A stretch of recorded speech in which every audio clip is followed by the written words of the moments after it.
વાલા ભૂલકાઓ, કેમ છો? તબિયત સારી છે ને તમારી? સારી જ રહેવી જોઈએ. ઓકે બાળકો, મેમ તમને હોમવર્ક આપે છે, તમે રેગ્યુલર કરો છો ને? હા, કેવી રીતે કરો છો? તમે વાંચીને સમજીને પછી લખો છો ને? ઓકે, તમારી બુક્સ કમ્પ્લીટ છે? યસ, હોવી જ જોઈએ. ઓકે, ચલો આજે આપણે ભણવાની શરૂઆત કરીએ. આજે આપણે હું ને મારું કુટુંબના સભ્યોને શું કહેવાય, પછી મારી શાળા અથવા મારો વર્ગ, ઓકે, રંગબેરંગી ફળો, કયા ફળને શું કહેવાય, અને થોડી કવિતાઓ છે. ઓકે, એ આપણે આજે જોઈશું.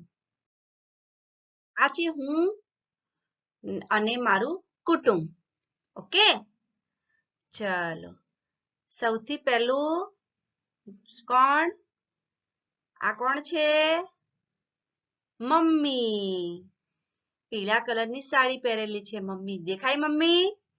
પછી સરસ. પછી આ કોણ છે જે ન્યૂઝપેપર કે કંઈ વાંચે છે? એ છે પપ્પા. કે મમ્મી ને પપ્પા. પછી આ કોણ છે જે ફોન ઉપર વાત કરી રહ્યા છે? આ છે આપણા કાકા. પપ્પાના ભાઈ હોય એ કાકા હોય. આ છે કાકી. અને આ કોણ છે બાળકો? પિતરાઈ. કાકાના બાળકો ને કહેવાય પિતરાઈ. આ કોણ છે?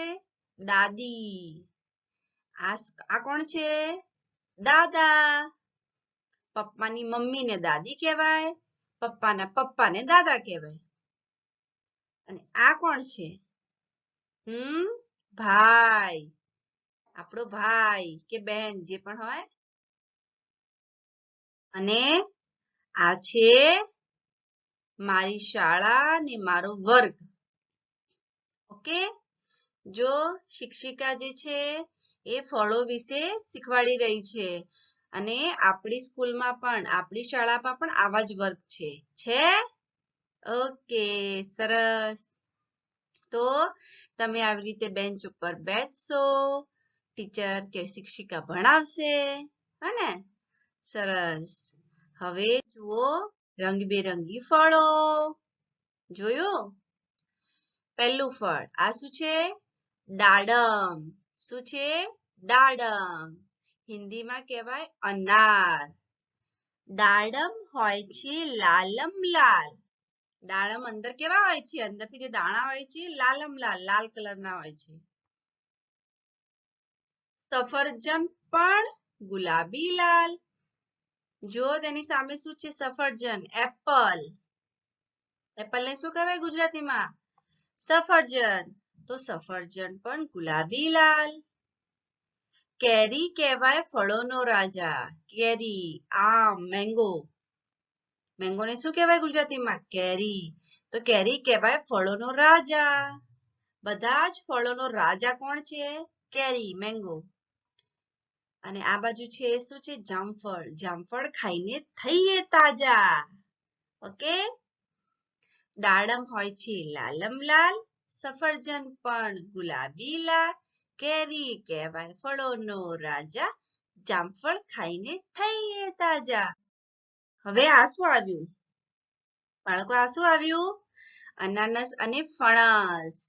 તો અનાનસ, ફણસ કેમ બોલાય?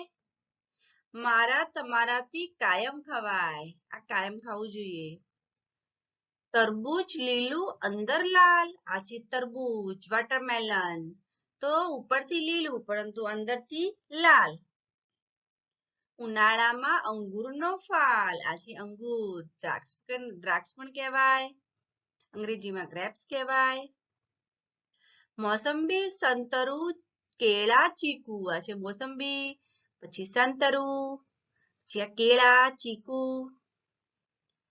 તને ક્યાં ફળ ભાવે દીપુ? તને કયા ફળ ભાવે છે ભાઈ? આ છે બાળકો કવિતા. કવિતામાં આ છે પ્રાર્થના. ઓકે, ચાલો. આ શું છે?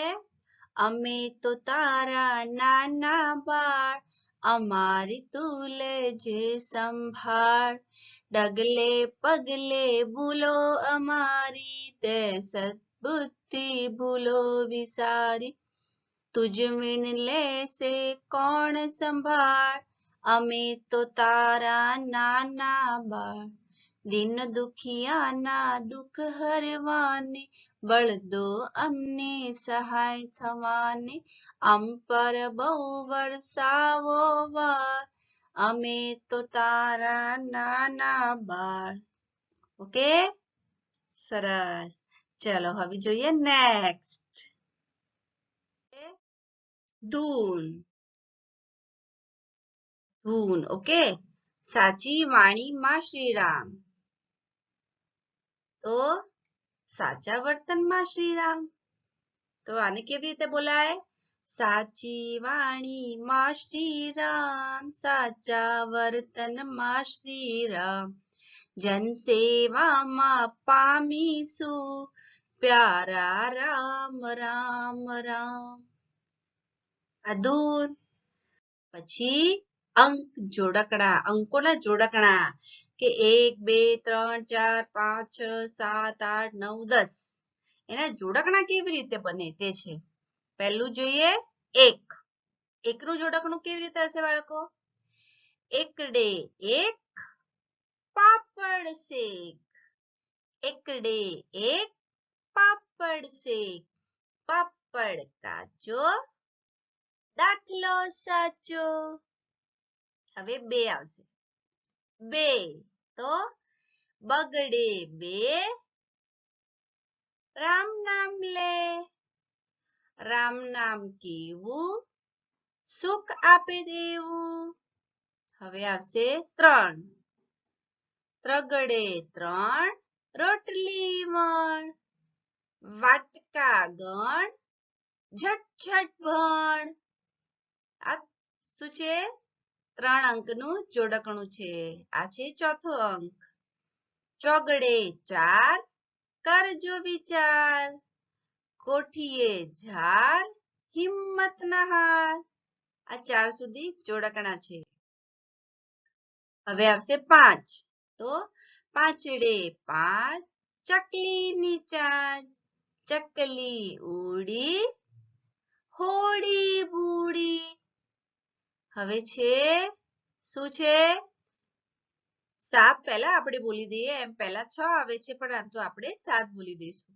સાતડે 7 સાચી કરો વાત વાતે થાય વડા ઘીના ભરો ઘડા હવે પહેલા આપણે શું લઈશું છગડે 6 છગડે 6 ભણવામાં ઢ એટલે ઢગલો ધોળો ધબ બગલો હવે છે 8 આઠડે 8 વાંચજો પાઠ પાઠ સાવ સહેલા ઉઠજો વહેલા હવે છે 9 નવડે 9 માટલીમાં જવ ગયા સડી ડોસી ખૂબ રડી હવે 10 છેલ્લું એકડે મીંડે 10 હવે થયું બસ ઈલા મોડી જાગી બસ ગઈ ભાગી ઓકે જોઈ લો તમારું homework page number 66 67 68 69 and 70 reading and writing okay શું કરવાનું છે તમારે શું કરવાનું છે બાળકો ફક્ત રીડિંગ પહેલા તો રીડિંગ કરો ઓકે આમાં ખાલી રીડિંગ જ આવશે અને કુટુંબના સભ્યો છે કે જોડકણા છે કે 1 થી 10 અંકો છે એ તમારે પ્રેક્ટિસ કરવી હોય તો તમે રાઇટિંગ વર્ક રફ બુકમાં કરી શકો છો